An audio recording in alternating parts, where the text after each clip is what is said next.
Okay, getting a little bit of a late start, and I'm about to have to go to work, so we're gonna have to try to keep this video brief.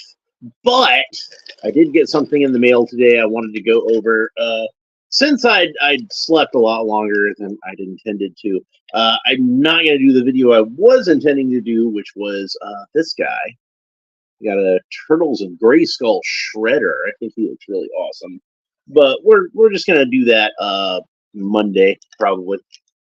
But yeah, so this is something I got in the mail today. This is something special. This is called Battle Helmet Batman, I believe. It's part of the I guess technically at that time it was the Adventures of Batman and Robin line, but we all know it as Batman the Animated Series. I mean, they did technically change the name of the show, but we still just say BTAS, don't we? So this was, as far as I can tell from my research, and I was trying to figure out where exactly this came from. It is a mail away figure. You can see it's in a little baggie, like they usually did mail away figures in. And from what I can tell, this was from Warner Home Video. So I'm guessing it was some kind of exclusive for when you bought the VHS uh, cassettes. You could probably get some kind of deal to get him as a mail away. I don't know why I wouldn't have got him as a mail away at the time because I definitely had the VHS cassettes. Maybe I just didn't pay too much attention to the offer when I saw it. Maybe I figured I already had like a ton of Batman action figures and didn't really need another one. But this looked to me like when I was looking at him on eBay, like when I first saw him, I almost thought it was just a standard black and gray Batman, like combat built Batman, kind of similar to that one. And that these days is an expensive, sought after figure because it was the only time that Kenner actually did a proper black and gray Batman for this line. You know, they did all kinds of crazy colors, but they never went back to that black and gray well, which I really felt like they should have. Yeah, there was other figures that were black and gray in the Batman the Animated Series line, but usually it was like some kind of weird version. I'm talking like a basic Batman, a guy that basically looks like this in black and gray. And on the camera, it even through the baggie, it still looks kind of black and gray. But this is actually not gray. This is a very pale metallic blue. It looks kind of similar to me to the color, not identical, but kind of similar to the color on the Batman Mask of the Phantasm retro Batman figure. So he'd probably look pretty sharp with that. But when I first saw him on eBay, I thought it was black and gray Batman. But when I took a closer look at the pictures, I saw it was actually this kind of metallic blue color, and I still thought it was pretty cool. So I decided I had to have one, and he was all sealed up in the bag. I only paid like $20 for this, which is a really good deal for an unopened, action figure from like the mid '90s. That's pretty good, especially for a basic Batman. Maybe if it was like a wilder variant, it would have been cheaper. But but you can see he's got some accessories in here and a little instruction booklet. So let's go ahead and open them up. I'm gonna just kind of slice it with my X-Acto knife, and that should give me enough of an opening to pull the figure out. And there he is. He's all sharp and minty and doesn't have any paint rubs because this is a brand new action figure. So we're gonna set him down there. Oh, I bet his joints are really tight. And then let's go ahead and open up the other side of the package with the accessories. It's kind of funny how Kenner seemed more willing to do a basic Batman in terms of mail away figures than they would for the standard packaged figures. Like for Batman and Robin, if you wanted a basic black Batman, a George Clooney Batman all in black, you had to do a mail away figure from Fuji Films of all things. And the one that they released in the stores, the standard Batman, was orange. I don't know. I don't know why, but that same Batman figure was released in orange in the stores. And if you wanted a black version, you had to mail away to Fuji Films of all things. And then they had another Batman that was kind of a dark gray, and that one to me was like, I guess this is as close as I'm gonna get. And even that one didn't come with a cape, so then I had to scrounge up a cape for him from another figure. Weird. Anyway, Instructions. That's what the instructions look like. And it says attach power pack using waistband. Number 2, rotate power pack and mask up into position. Load a bat signal disc into the launching chamber. Number 3, push button to fire a bat signal disc. Do not store disc launcher. Do not store disc and launcher when in use. Snap disc into storage posts, one post at a time. Okay. So there we go. And this is what our bat signal disc looks like. And it is a clear yellow plastic bat symbol. It says bat signal, but the bat signal is what Commissioner Gordon shines off of the rooftop of Gotham City. It's not the same thing. So this is a gimmick that Kenner went back to this well a number of times and used this same gimmick on a number of figures, not even just Batman figures, but actually in the Waterworld line that Kenner did. Nicholas Woodall says, that's a cool figure. Yeah, he is a cool figure. I'm pretty happy with him. So, but, well, dang, the handlebars just fell off of this thing. Hopefully it didn't fall under my couch. Okay, good. So they just kind of clip on the back and put them back on. It'll be fine. All right, but yeah, the Deacon, I think was his name, in Waterworld. That's gonna come off. I'm just gonna leave it off until I get this thing onto him. The Deacon in Waterworld had like a weapon similar to this, and I'm pretty sure Dennis Hopper didn't use this particular equipment in that movie, right? Like, I don't remember him.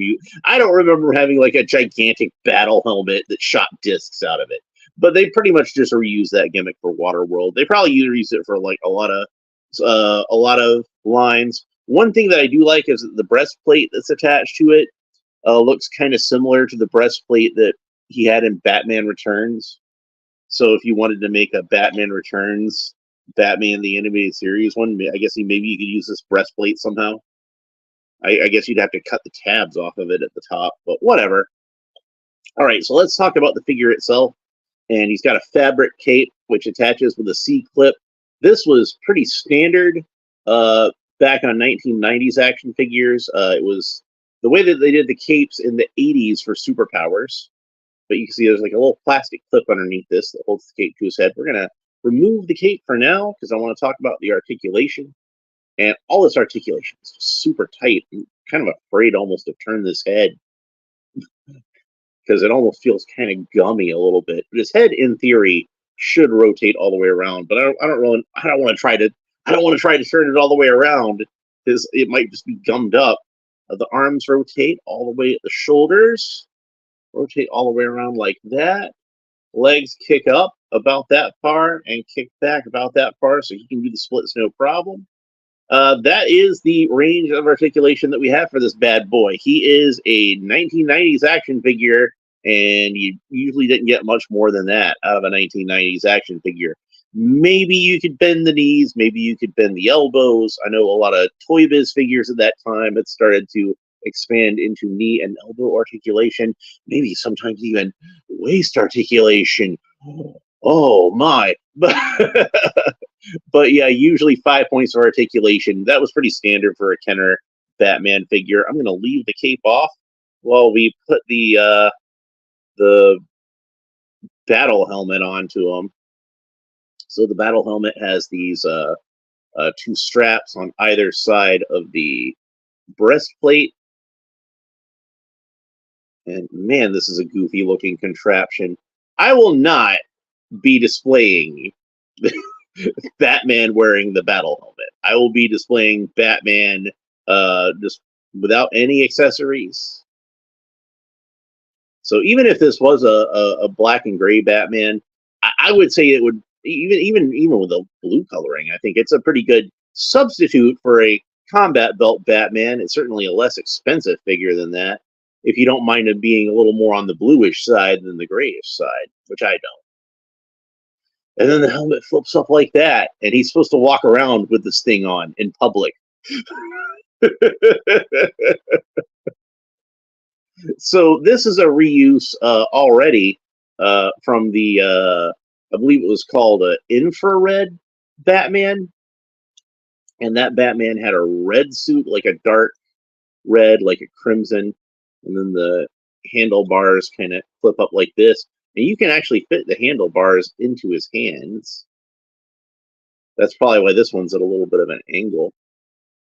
But yeah, so there he is, and we put the bat signal disc into the launcher, and we can't store it in the launcher. I've been told specifically not to store it in the launcher, and then we can fire the disc by pressing a little switch, and then it fires across the room and gets lost under your couch. If I was aiming it, towards my couch, which thankfully I wasn't.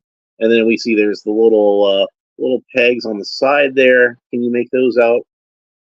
These little pegs on the side, and that should grip our bat signal discs when they're not in use, one disc at a time. There's one on the other side too. So there's what the whole thing looks like when it's put together, and these little discs shaking around. Now, the infrared Batman, I believe that his discs were a clear, kind of orangish red color rather than this yellow color. But yeah, that's what he's supposed to look like with all this gear on. And I suppose you could put it on with the cape on, but I don't want to get a bunch of creases in my cape by using this ridiculous equipment.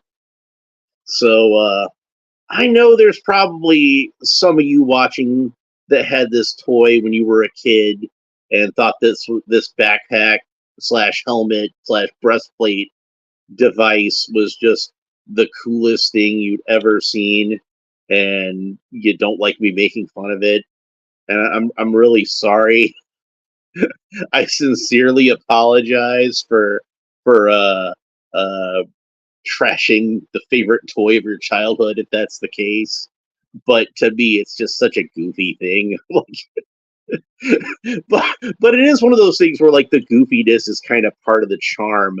And I don't know why they reused this gimmick so much. They had all kinds of like jetpacks and you know various like scuba gear they could have given him, like anti-freeze stuff, battle boards, all kinds of stuff that they could have included as an accessory to this guy, and instead they give him this thing. I don't know what. I don't get it. So go ahead and put the cape back on him, and that's how I'll have him displayed as just the basic Batman. And oh, hey, let me get one other thing real quick. I'll be right back. I had thought about it at the time. I would have just had this, just grabbed it. I got this Robin for cheap. I got him for about $5, and you can see that this is the same mold they used for the first Batman the Animated Series Robin, but they recolored it in new Batman Adventures Robin colors. So since it's a Dick Grayson figure, but it's in the new Batman Adventures colors, I guess, at least according to Kenner / Hasbro, whatever name they were going by at the time. I know they'd been bought out by Hasbro at this point. At least according to them, yeah, Dick Grayson did wear this Robin suit at some point. But there's the dynamic duo together. So pretty cool figure. I'm glad I was able to snatch one up. I don't know why I was having a hard time with that word. Just have a little bit of slight discoloration on his arm there. That looks like where there was like some flash of plastic and somebody cut it off. So this is the problem with these kind of metallic plastics. Like I say, since they're kind of see-through, they got a translucent quality to them, so they kind of don't really so sometimes there's like a flaw with it where you have to cut the plastic or whatever. So pretty cool figure. Glad to have it as part of my collection, especially since it's one that I didn't even really know existed until fairly recently. But this will be a good basic Batman for me to have for my Batman the Animated Series figures, since Combat Belt Batman is kind of hard to come by. And I don't have the Combat Belt Batman that I bought when it first came out anymore. I'm pretty sure that would have been in the box of figures that I would have given to some neighbor kid when I was looking to get rid of some stuff. And it's like, I didn't feel too bad about it then, and I don't feel too bad about it now, because that Combat Belt Batman he'd seen a lot of combat, and he was in rough shape. So It's like hopefully the kid had fun with him, but like he wouldn't have been a valuable figure, like even if I'd have kept him. So I still probably would have wanted to try to buy another one at some point. But this'll do me for now. At some point, maybe if I get rich, I'll buy a combat belt Batman. Hey, I tell you what, I get enough subscribers to this channel, and I get enough interactions with it that they're able to monetize my channel, and I can get some money off of advertisement. I will start to put that advertisement towards buying a mint on card combat belt Batman, and I'll open it on the show. So if you want to see me do that madness, make sure you like and subscribe and all fun YouTube stuff down below. Leave a comment. Let me know what you think about this figure and what you think about Batman the animated series in general. And if you are a fan of Batman the animated series, I do have several watch-alongs of lots of episodes. I need to get back on that because I haven't done one of those in like a few weeks now. But I've just had a lot going on. So, but that's pretty much it for this episode. We will talk to you next time. Bye.